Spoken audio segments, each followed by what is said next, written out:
você estava no famoso dia em que o Flamengo anunciou, né, o Valdemar como técnico, e você ali no momento que a torcida começou a xingar, reclamar, vaiar, já fazer um protesto, você botou o microfone para o Luiz Augusto Veloso e fez a pergunta, a famosa pergunta, por que Valdemar? Então eu te pergunto, de onde veio o porquê Valdemar? Deixa eu explicar. Primeiro, eu não me lembro o nome do dirigente, mas não era o Luiz Augusto Veloso, não. Não, era um outro dirigente, parente do aquele outro dirigente que foi presidente do Flamengo. Agora esqueci. Tanta gente que a gente mistura os nomes. Hélio Ferraz? Era parente do Hélio Ferraz. Era, se não me engano, o genro do Hélio Ferraz, era o diretor de futebol. Só não me lembro o nome dele, mas era o genro do Hélio Ferraz. E o que acontecia é que naquele tempo o Flamengo não utilizava o Ninho do Urubu. O Flamengo hoje treina no Ninho do Urubu, não treina mais na Gávea. Todos os treinos do Flamengo eram na Gávea.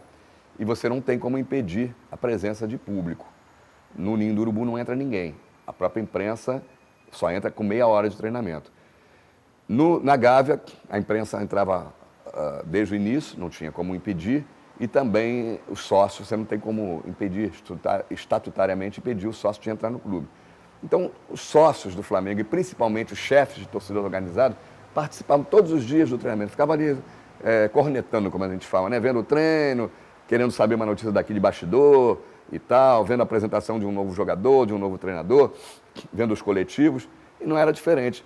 E ali tem uma salinha de imprensa que é quase em frente ao campo, não era nem dentro da sala de imprensa que era feito o anúncio das contratações de jogadores e a apresentação de jogadores e técnicos, era do lado de fora.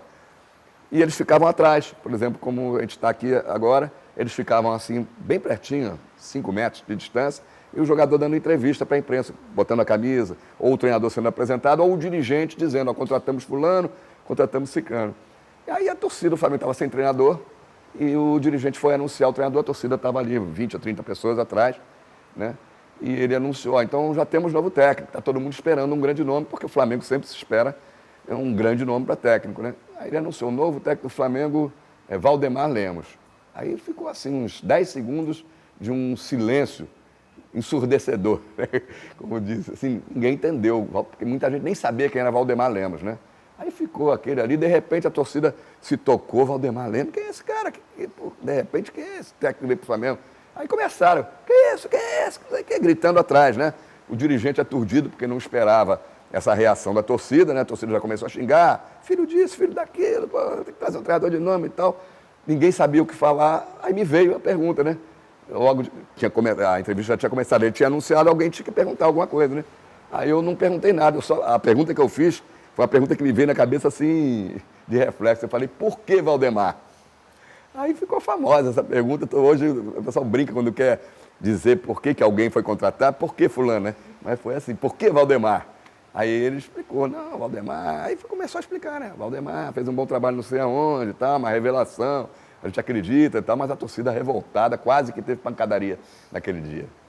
Você até teve alguns, digamos, entreveros, acho que uma vez com o Renato Gaúcho, muitos. Uma com o Vanderlei e uma com o próprio Dunga também. Com muitos. 2010.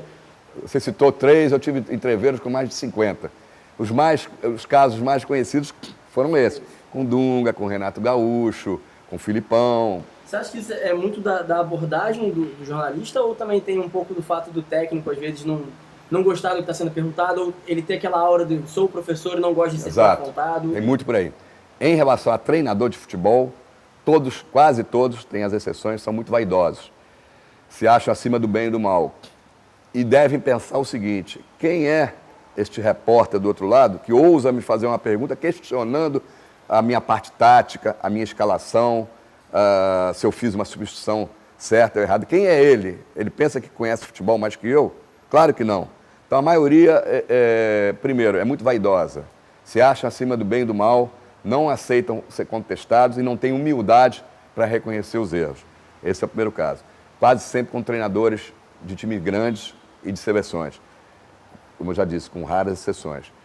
E jogadores de futebol, a gente tem que procurar entender um pouquinho mais, porque a maioria dos jogadores de futebol, apesar que o perfil está mudando um pouco, vem de uma classe social em que não teve estudo, na maioria das vezes, ou não pôde nem estudar até para poder se dedicar ao futebol.